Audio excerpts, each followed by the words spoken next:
noticed how one bad night's sleep can ruin your entire day? On this episode of the Marshy Cast, I'm joined by behavioural psychologist Joe Hemmings to talk about how soaring temperatures are affecting far more than just our sleep. We discuss why a restless night can leave us feeling irritable, less productive, and even more likely to snap at family or colleagues. And perhaps most importantly, Joe shares some practical tips to help you stay cool, sleep better, and avoid disturbing your partner in the process. It's Paul Marsh, and I'm delighted to say that I've been joined by behavioural psychologist Joe Hemmings. Joe, how are you? I'm good, thank you, Paul. It's lovely to be back. Are you a summer person? Are you a hot person? Are you a sunny person? Are you enjoying this weather we're having, or is it not for you? I am a summer person, but I have my limitations. Yeah, So I'm a yeah. 24, 25 degree maximum summer person. When it starts hitting 30 plus, yeah, I'll kind of opt out that one. That's not my taste at all. I think the other thing is, and I was thinking about this, because obviously when we all go to Spain and Italy and Turkey and wherever else we go on holiday and it's 35 degrees and it's lovely, but then we're sat by a pool with a glass of something in our hand. We're not working and doing all the usual things that we would usually be doing every day. And I think it's when you have to do the normality alongside the heat, that's when it's really hard, right?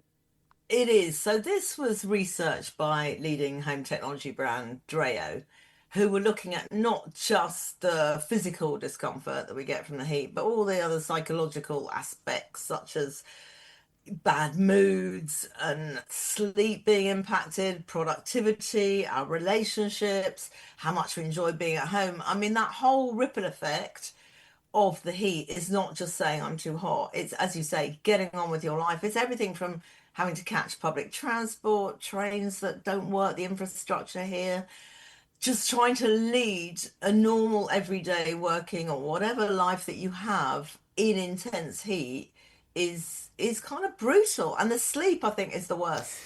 Because you know what it's Yes. like after one night's bad sleep, you feel grumpy and not at your best. So when you get a sustained period of 3 or 4 nights or longer where you're not getting that quality sleep, you may be falling off to sleep, but you're waking up regularly, you're not getting that really deep sleep.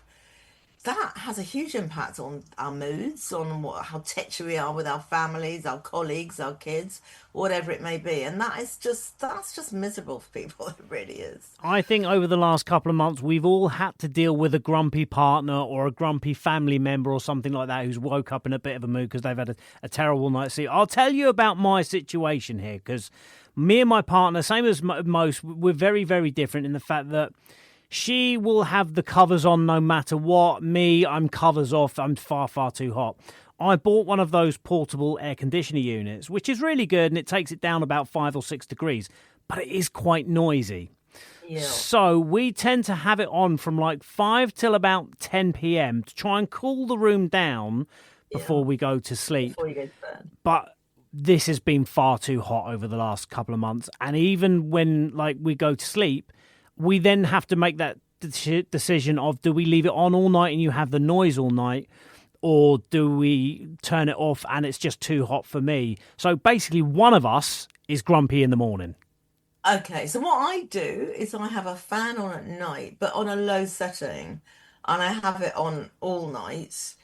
They're not particularly expensive to run, but I think what you have to do is you have to direct the airflow into the face of the person who is particularly hot, and not distress the one who finds it absolutely fine without it. But the key is to just try and keep our environments, working or living environments, as cool, as shaded as possible all the time, because it's the heat that builds up in our homes. I thought actually during the first heat wave, I thought this is not too bad. My home's quite cool, but I think that heat gets absorbed by the building. And now, because it's so sustained for so long and has never really dropped in temperature, I'm now sort of in a home that just feels hot all the time, unless I do have a fan on, or some way of cooling cooling down. It's not pleasant to be working in or sleeping in. But I'm getting there. A few of my own tips. Over the last 2 months, I have become somewhat of an expert, and all of these hints and tips online that you see, I am using them all. So, like you said, the main thing is during the day when it's at the hottest, you keep all of the windows closed, you keep all of your blinds closed, keep all of the heat out, and then when it gets cooler, which should be around about 8 o'clock or something, then you get everything open. Literally as many windows and doors as you can. Try and get a bit of a breeze going through the house. But the other thing is, certainly with my house, is we've got a loft conversion. So our bedroom is literally on the 3rd floor. And I was watching something about an Italian woman. She was talking about how hot it is here. Because, of course, all of our houses are made from red brick. And she said in red brick in Italy, we use that for a pizza oven. Right. But I think that's the problem. Our homes are built for insulation. They're For the built winter. for cold Northern Europe climates. Yeah.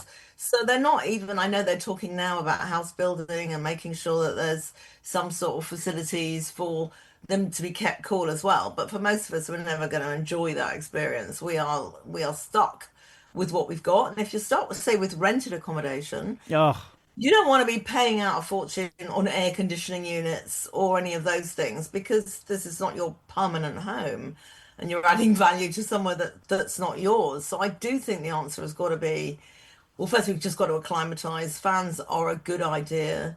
I mean, a decent quality one, not one that starts. I think that's the thing, isn't it? It's making sure that you have a decent quality one. Because let's face it, we've all seen those fans down the pound shop that are not the best fans in the world. Yeah. But I think it's about investing in something that is actually going to work. It is, and you can use it year after year after year. And in the Strayo research, 85% of people said very likely these are going to carry on these hot summers, and they are probably right. I think we've got another 2 heat waves, scheduled, deep joy for August.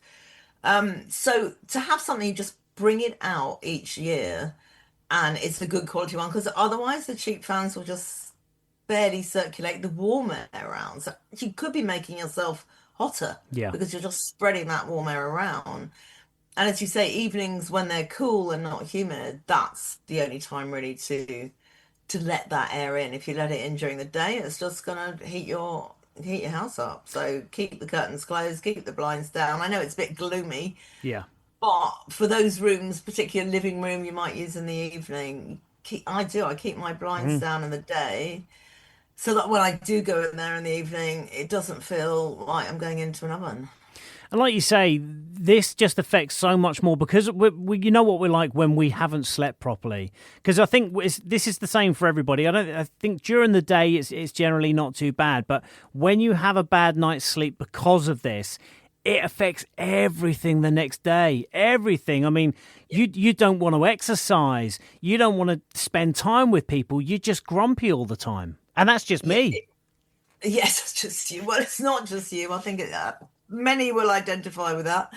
Yeah, it does. It affects our mood. It really, really does. Because without decent quality sleep, we don't have that motivation. We don't have the energy. We don't have the inclination to do any of the things that we do in our normal day. And we get irritable. And you can see it on the roads. People drive like crazy. Yeah, you see people snapping at each other. Just when they're, I don't know, shopping or with families or kids, partners, we're all going through it. And we can't change the weather, but we can change how we acclimatize or how we adapt to what's going on. I don't think it's going anywhere. So the sooner we realize get that used we've to got it, to invest in, not necessarily financially, but invest in keeping our homes cool and our work environments cool. You don't cook big hot meals in an oven in the middle of a heat wave. Opening and closing an oven, your kitchen will get hot, boiling things on a forget it. Maybe an opportunity for some people to eat more healthily, but yeah, don't stick to what you've always done just because you've always done it. Yeah. Because it's just not working. Time to learn a few new routines. Yeah, I cooked something the other day for 45 minutes in the oven. It was just 45 minutes of it churning out heat into our kitchen. I was like, oh my God, what am I doing? Joe, I could talk to you all day as always. Other than maybe a glass of wine or a margarita, what would be your top tips for trying to stay cool this summer? Headed to my top tip. Look, yeah, I mean, really keeping hydrated is absolutely key. Obviously, we know all that. Getting a decent night's sleep is the second one, and if that needs a fan in the bedroom or whatever it takes, do it. Accept that this is how it is, and we've got to adapt to it. And even if the infrastructure in the country's not brilliant, the trains don't always run properly because of heat, the buses maybe not be air conditioned. This is all a pain, but we can do whatever we can to keep our homes as cool as possible and just get into those good habits so that you don't feel that you're overwhelmed by this heat. It's exhausting. So do whatever you can for you and your family to make sure, your mood and your sleep stays on track. That's what I'd say. If people want to find out a little bit more about this research, where can they do that? The website is Dreo, that's DREO.com. Okay, Jo, thank you so much for talking to me. Try and enjoy the rest of your summer. Try and stay nice and cool. Maybe that wine and margarita is not a bad idea. Yes, I know that sounds like a bit early for me, but yeah, I might look into that later on. Thank you. Cheers, Paul.